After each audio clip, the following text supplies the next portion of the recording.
Bonjour à toutes et à tous. Dans cette vidéo, nous allons corriger une question du test de sélection des Olympiades de mathématiques.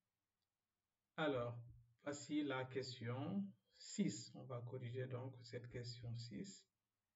Alors, on nous donne cette figure-là qui est un rectangle. Donc, c'est un rectangle. Effectivement, E est le milieu de DC d'après comment dirais-je, le codage. Ensuite, ici, on a les segments AF qui est égal à F et G, donc sont sur le segment AB. Et AF est égal à FG est égal à GB. Bien, maintenant la diagonale AC, on rencontre EF en H et rencontre EG en J. Maintenant, puis on vous dit que si l'aire du rectangle ABC vaut 70 cm², c'est à de déterminer quelle est donc l'aire du triangle EHJ. Donc voilà les réponses proposées, 3 cm², 10 cm², 35 sur 9 cm², 5 cm², 16 cm². Allez, donc on y va. Voici donc la figure. Maintenant, on sait que l'aire du triangle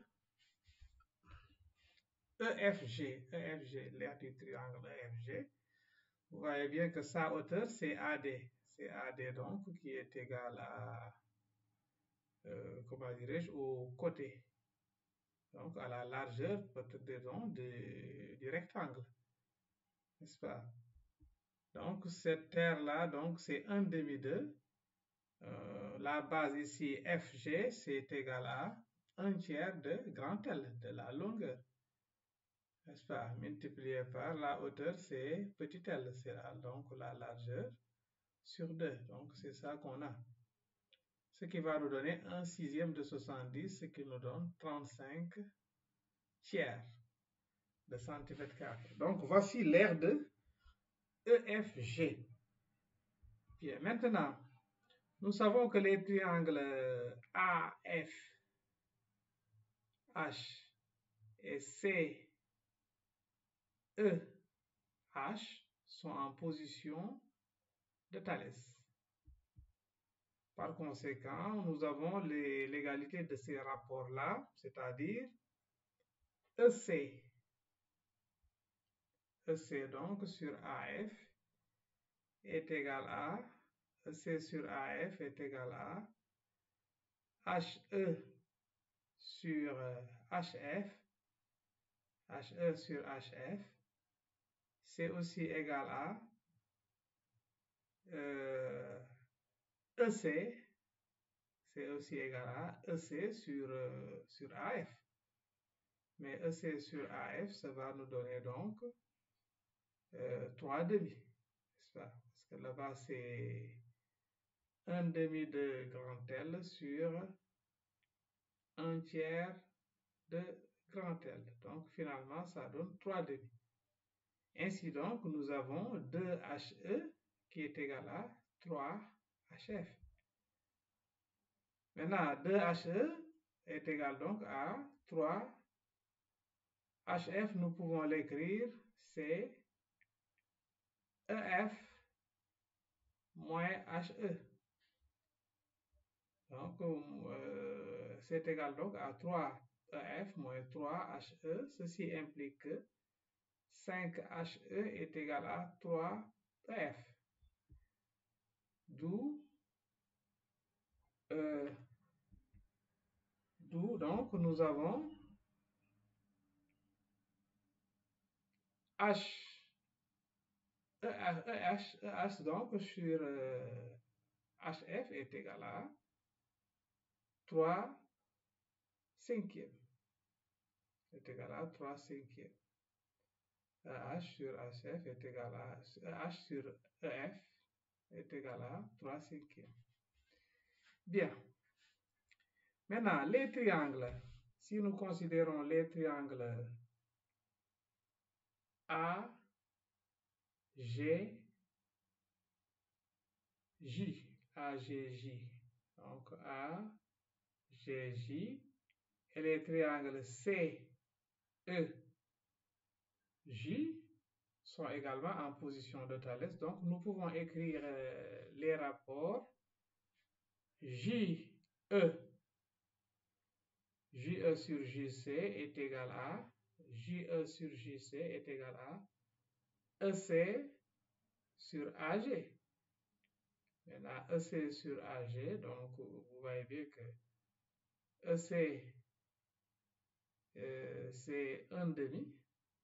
EC, donc, c'est 1/2 de grand L, n'est-ce pas? Grand L étant la longueur. Voilà. AG, donc, c'est égal à 2/3 de grand L. Si on fait ce rapport-là, on va trouver 3/4. Ainsi donc, pour les mêmes raisons que tout à l'heure, on peut en déduire que EJ sur EG est égal à 3/7. Voilà, on fait comme les mêmes calculs que tout à l'heure. Voilà, lorsqu'on a montré que EH sur HF est égal à 3/5. Maintenant, les triangles EHJ et EHG ont même hauteur, suivant leurs bases respectives. Si on considère leurs bases respectives, à savoir E, EJ et EG. Voilà. Donc, ces deux triangles-là ont même hauteur. Par conséquent, si nous calculons le rapport des aires, l'aire de EHJ sur l'aire de EHG est égal à, donc les 1/2 vont se simplifier, la hauteur également, on ne sait pas qui c'est, mais ça va se simplifier. Il va rester tout simplement le rapport des bases donc sur lesquelles on s'appuie. Donc c'est égal à EJ sur EG. Mais EJ sur EG, on l'avait calculé, c'est 3/7. On fait la même chose, on sait que les triangles EHG et EFG ont même hauteur. Si on considère les bases EH et EF, on a l'aire de EHG sur l'aire de EFG est égal à, donc ce rapport-là, puisque les hauteurs sont les mêmes, les hauteurs vont se simplifier suivant leur base, donc il va rester tout simplement le rapport des bases, c'est-à-dire EH sur EF. Mais EH sur EF est égal à 5/3. Non, plutôt c'est 3/5, comme on l'avait déjà calculé. Donc voilà ce que nous avons. On a démontré que R de EHJ sur R de EHG est égal à 3/7 et R de EHG sur R de EFG est égal à 3/5.